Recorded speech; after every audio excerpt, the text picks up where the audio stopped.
Cobra Kai ended after 6 seasons in February 2025, with Daniel LaRusso and Johnny Lawrence finally putting their differences aside to teach karate together.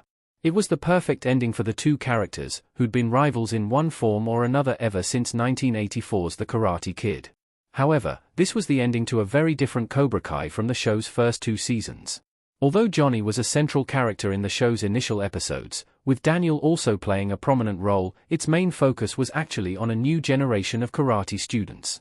What made Cobra Kai so special in the first place was that it took the magic of the Karate Kid franchise and applied it to a different context, completely reinventing the story for viewers who weren't alive when the original Karate Kid movies were released. While the show's later seasons are still impressive, they move away from its initial premise. The main characters of Cobra Kai are no longer its karate students, but the older karate masters revived from the Karate Kid and its sequels. This change means the later seasons increasingly rely on the nostalgia of longtime franchise fans. Cobra Kai became a different show after Season 2. It shifted focus from teen drama to the backstories of Karate Kid characters. Cobra Kai Season 2 ends with a hard-hitting storyline focused on its teenage protagonists, Robbie Lawrence, Sam LaRusso, and Miguel Diaz. Johnny Lawrence and Daniel LaRusso are a major part of the story, but it's ultimately not about them. On the other hand, John Kreese returned to running the Cobra Kai dojo in one of the season's final scenes sets up a revival of the best Karate Kid villain's antagonistic role in the lives of both Lawrence and LaRusso. Kreese becomes a main character from Cobra Kai Season 3 onwards, with the show even dedicating extensive screen time to his backstory. The promotion of John Kreese to the status of a major character in Cobra Kai resulted in the series becoming a prequel to the Karate Kid movies, as well as a sequel. Its storylines began to explore the origin stories not only of Kreese, but other Karate Kid characters like Mr. Miyagi, Chozen, and Terry Silver. Miguel Diaz is the main protagonist in the show's first season, and yet, from Cobra Kai Season 3 onwards, he's relegated to the position of a secondary character. The series seems more interested in expanding on major character arcs from the Karate Kid. The school fight was the perfect ending for Cobra Kai's first 2 seasons. Cobra Kai's Miguel, Robbie and Sam storylines needed a dramatic conclusion. On the other hand, the Cobra Kai's climactic school fight in the final episode of Season 2, entitled No Mercy, is the perfect way to wrap up the show's various storylines about its younger characters. An almighty battle in the school corridor ensues between karate students of the Cobra Kai and Miyagi-Do dojos, run by Johnny Lawrence and Daniel LaRusso, respectively, involving all the main students from the first 2 seasons of the show.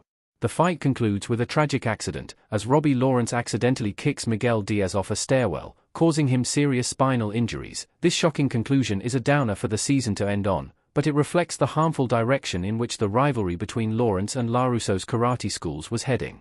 As LaRusso's wife, Amanda, tells him, "No more karate. It's over." Of course, the karate in Cobra Kai is only just getting started. In fact, what the end of Season 2 signals is that the era of Cobra Kai being a show principally about teen drama, and Daniel LaRusso's personal grudge against Johnny Lawrence, is over. The show was turning over a new page. It was only natural for Cobra Kai to change after Season 2. After such a devastating end to Season 2, the show needed a reset. Given its dramatic and, in some ways, harrowing Season 2 finale, Cobra Kai had no choice but to change things up for its next season. John Kreese taking back the Cobra Kai dojo from Johnny Lawrence at the end of Season 2 sets up his larger role in the series from Season 3 onwards, but it's the serious injury to Miguel Diaz that effectively makes Cobra Kai a different show after its first 2 seasons. Miguel goes from playing a similar role to Johnny's in the original Karate Kid to being a relatively minor character in Cobra Kai's last 4 seasons. While it's true that he is given some interesting subplots, including his journey to Mexico to find his father, he's largely an appendage of his mother, Carmen, who's in a relationship with Johnny. What's more, the show had many more hours to fill than the total runtime of the original Karate Kid movie trilogy. It might have worked for the movies to essentially rehash the same storyline in different ways over the course of 3 90-minute feature films, but Cobra Kai runs for 5 hours per season. It couldn't keep focusing on the rivalry between Miguel and Robbie, alongside the grudge between LaRusso and Lawrence, for the whole of its 6-season run. The decision of the showrunners to shift focus is understandable, and makes for a better watch overall.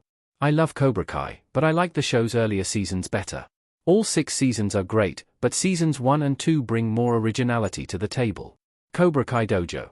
At the same time, Cobra Kai lost something when it moved on from the main storylines of its first 2 seasons. When it first came out on YouTube Premium, the show felt fresh and contemporary, tying a classic movie franchise to the authentic personal stories of teenagers today. Watching the later Cobra Kai seasons, it feels like we're going back in time, as though the Karate Kid movies continued beyond their third installment released in 1989, with further prequel and sequel releases. The increasing emphasis on nostalgia for the Karate Kid as the show developed arguably made it less interesting for newcomers to the franchise.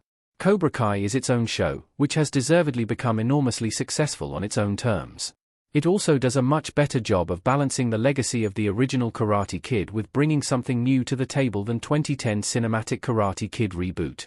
Ultimately, the something new that Cobra Kai offers up is more important than the nostalgic elements of the show. As a consequence, seasons 1 and 2 remain the best of the series.